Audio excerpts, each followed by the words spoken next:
पूर्वोत्तर भारत में मूसलाधार बारिश होने की संभावना है। जम्मू कश्मीर, लद्दाख, हिमाचल प्रदेश, उत्तराखंड, पश्चिमी यूपी, पंजाब और हरियाणा में गरज चमक के साथ बारिश हो सकती है।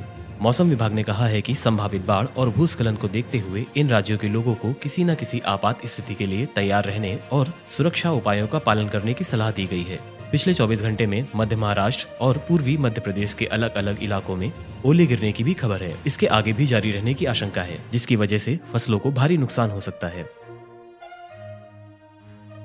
कृषि वैज्ञानिकों ने सलाह दी है कि गेहूं की कटाई के बाद अप्रैल में भी गन्ना लगा सकते हैं। इसके लिए COH 35 व COH 37 किस्म बेहतर हैं। ग्रीष्मकालीन गन्ने की बुआई उत्तर प्रदेश, पंजाब, हरियाणा एवं उत्तराखंड में अप्रैल और मई में की जाती है। बुआई से पूर्व गन्ने के सेट को कवकनाशी जैसे कार्बेंडाजिम 0.2% से 15 मिनट तक उपचारित करने से स्मष्ट रोग को रोका जा सकता है। 2 आंखों वाली या 3 आंखों वाली पोरियों को 6% पारायुक्त एमासान या 0.25% मैकोजेब के 100 लीटर पानी के घोल में 4-5 मिनट तक डुबोकर लगाएं। अंतर्राष्ट्रीय बीज दिवस पर बीजों के महत्व के बारे में जागरूकता बढ़ाने के लिए दुनिया भर के कार्यक्रमों का आयोजन हुआ। इनमें बीज अदला बदली, बीज बचत कार्यशालाएं, शैक्षिक वार्ता और सामुदायिक बागवानी कार्यक्रम शामिल हैं। कृषि जानकारों का कहना है कि इससे नए किसानों को काफी कुछ सीखने का मौका भी मिलेगा। पहली बार 2019 में इसे मनाया गया था और तब से इसे वैश्विक मान्यता मिल गई है।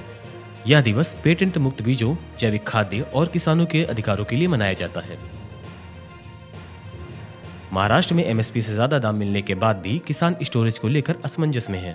सरकार ने मध्य रेशे वाले कपास का MSP 6,620 रुपए प्रति क्विंटल घोषित किया है, जबकि लंबे रेशे वाली किस्म का MSP 7,020 रुपए प्रति क्विंटल है।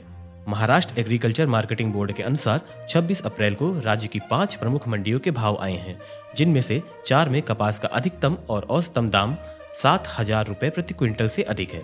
कुछ दिन पहले दाम 8,300 रुपए प्रति क्विंटल तक पहुंच गए थे, लेकिन अब दाम एक बार फिर गिरने लगे हैं। किसानों का कहना है कि कम उत्पादन की वजह से दाम बढ़ना चाहिए, लेकिन ऐसा नहीं हो रहा है।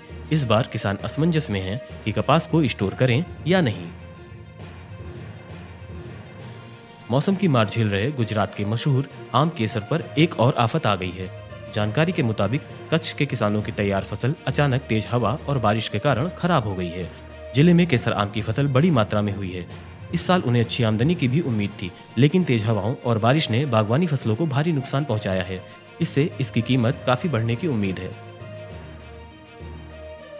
बाजार में इन दिनों नकली शहद भी बिक रहे हैं। ऐसे में असली नकली शहद की पहचान करना जरूरी है। इसके लिए एक ग्लास में पानी लें और उसमें 1 चम्मच शहद मिलाएं। पानी को चम्मच से अच्छी तरह हिला लें। अगर शहद असली है तो वह ग्लास की तली में जम जाएगा और पानी में नहीं घुलेगा। लेकिन अगर शहद पानी में छोटे छोटे दानों में जम रहा है और पानी में पूरी तरह घुल गया है तो संभव है कि शहद नकली है।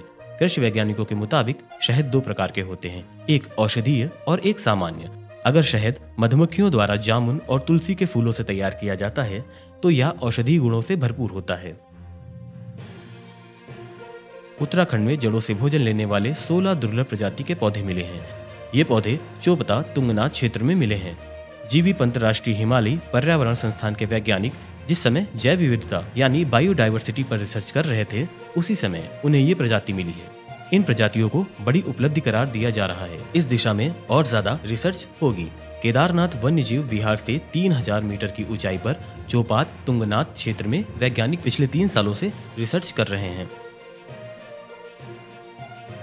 पशु चिकित्सकों के मुताबिक बदलते मौसम में बकरियों के रखरखाव पर खास ध्यान देने की जरूरत है। बारिश के समय विशेष तौर पर बकरियों को बीमारियों से बचाने के लिए 4 टीके लगवाने जरूरी हैं। तेज बुखार, गले में सूजन, सांस लेने में, निगलने में तकलीफ और निमोनिया जैसे लक्षण हो तो समझें कि गलघोंटू है। इससे बचाव के लिए मई और जून के महीने में टीका लगाना चाहिए।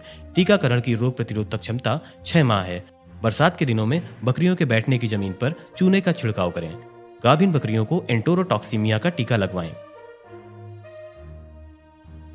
अगर आप लौकी की खेती कर रहे हैं तो जैविक खेती उत्पादन के लिए बेहतर है। रसायनों की जगह कंपोस्ट खाद या गोबर से बने खाद ही इस्तेमाल करें। 1 हेक्टेयर भूमि में इस खाद का उपयोग करना चाहते हैं तो उसके लिए लगभग 25 से 30 टन सड़ी हुई गोबर की खाद और 50 किलो नीम की खली और 30 किलो अरंडी की खली का मिश्रण वाले खाद का उपयोग करना चाहिए। इस खाद के प्रयोग से किसानों को अधिक मात्रा में फसल उत्पादन मिलता है। अगर आप फूल की खेती करते हैं तो रजनीगंधा अच्छा विकल्प है। गुलदस्ते, माला, गजरा, सजावट और शादियों में इसका खूब इस्तेमाल होता है और अच्छी कीमत भी मिलती है।